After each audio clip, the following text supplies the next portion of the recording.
एक बड़ा ही प्यारा सा सूरजपुर नामक गांव था। वहां के लोग सीधे सादे और दिल से बड़े अमीर थे। वहां पर सब लोग बड़ी खुशी से रहते थे और एक दूसरे की सहायता करते थे।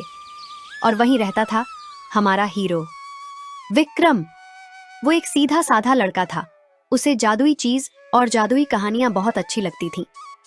विक्रम के पास एक पुरानी सी साइकिल थी, जंग लगी हुई, पहिए टेढ़े मेढ़े और घंटी घंटी तो जैसे सो चुकी थी।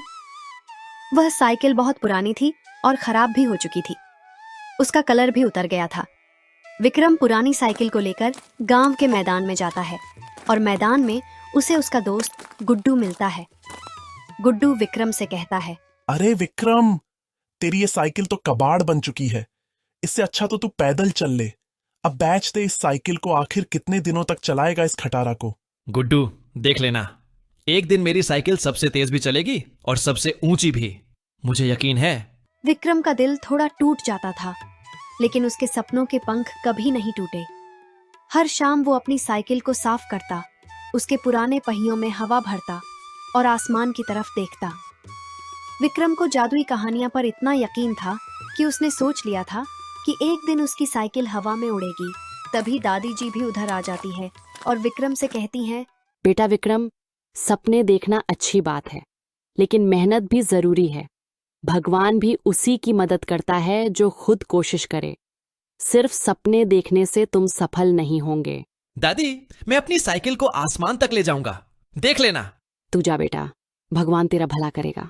एक दिन जब विक्रम नदी किनारे अपनी साइकिल को धो रहा था, तभी वहां एक बहुत ही अच्छे पंडित बाबा आए। उन्होंने विक्रम से कहा, बच्चे, क्यों इतनी मेहनत कर रहा है इस पुराने लोहे पर? बाबा, ये मेरे सपनों की साइकिल है, इसे उड़ाना चाहता हूं आसमान में। हाँ हाँ हाँ, अच्छा, उड़ाना चाहता है? चलो फिर मैं तुझे देता हूं जादुई उड़ान का वरदान, लेकिन याद रख, इसे सिर्फ अच्छे कामों के लिए ही उड़ाना। बाबा ने विक्रम को वरदान दिया। एक चमकती रोशनी विक्रम की साइकिल पर जा लगी। विक्रम की साइकिल चमकने लगी। उसके पहियों में सुनहरी रोशनी फैल गई। वह सच में बहुत खूबसूरत लग रही थी। विक्रम की तो आंखें फटी की फटी रह गईं। वह बहुत खुश हुआ। वह अपनी साइकिल पर बैठता है और तभी साइकिल उड़ने लगती है। वह अपनी साइकिल को लेकर मैदान में जाता है और मैदान में गुड्डू खड़ा था। विक्रम कहता है, अरे वाह, मैं उड़ रहा हूं। गुड्डू विक्रम को उड़ते हुए देखता है और कहता है, क्या विक्रम, तेरी साइकिल उड़ रही है? गांव के सब बच्चे दौड़कर मैदान में आ गए। सबकी आंखें खुली की खुली रह गईं जब विक्रम आसमान में मंडराता रहा। अब विक्रम रुकने वाला नहीं था। वो अपने दोस्त गुड्डू को भी बिठाकर निकल पड़ा।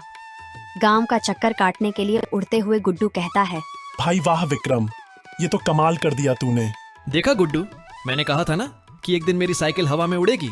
लेकिन जहां अच्छाई होती है वहीं बुराई भी सिर उठाती है। आसमान में उड़ते हुए विक्रम की नजर पड़ी काले तांत्रिक पर, जो उसकी साइकिल की ताकत छीनना चाहता था। अरे ओ बेवकूफ मूर्ख बालक, ये उड़ने की शक्तियां तुझे कहां से मिली? तू इन शक्तियों के लायक नहीं है, ये शक्ति मुझे दे दे। नहीं, ये ताकत मेहनत और सपनों की है, कोई चुराने की चीज नहीं। तभी तांत्रिक भी आसमान में उड़ने लगता है। तांत्रिक के आसमान में उड़ते ही आसमान के अंदर बिजलियां गरजने लगती हैं। तभी गुड्डू विक्रम से कहता है, विक्रम, दादी अम्मा ने कहा था, दिल से बड़ा कोई जादू नहीं। हाँ गुड्डू, मैं हार नहीं मानूंगा। विक्रम ने अपनी साइकिल को आसमान से नीचे झुकाया, फिर बिजली की रफ्तार से ऊपर उठाया और काले तांत्रिक पर वार किया। साइकिल की रफ्तार बहुत ही तेज थी। तांत्रिक जमीन पर गिर गया और बहुत घायल हो गया। काला तांत्रिक हार गया और अचानक से गायब हो गया। विक्रम ने अपनी साइकिल को फिर से गांव के मैदान में उतारा। फिर गुड्डू कहता है, भाई, अब तो सिर्फ सूरजपुर का हीरो नहीं, तू तो आसमान का राजा बन गया। फिर विक्रम अपनी साइकिल को लेकर अपने घर चला जाता है। जब विक्रम की दादी माँ उसे आसमान से उतरते हुए देखती हैं, तो बहुत खुशी से कहती हैं, देखा बेटा, मेहनत और नेक दिल का जादू, तुम्हारा सपना सच हो गया। तुम्हारी साइकिल हवा में उड़ने लगी। हाँ दादी, अब मैं जान गया, उड़ना ताकत है, लेकिन सही रास्ते पर उड़ना ही असली जीत है। और इस तरह विक्रम बना हर बच्चे का आदर्श और उसकी उड़ने वाली साइकिल बनी सपनों की सवारी। अगर आपको यह कहानी अच्छी लगी हो तो हमारे चैनल को लाइक और सब्सक्राइब जरूर करें ताकि हम आपके लिए ऐसी वीडियो बना सके।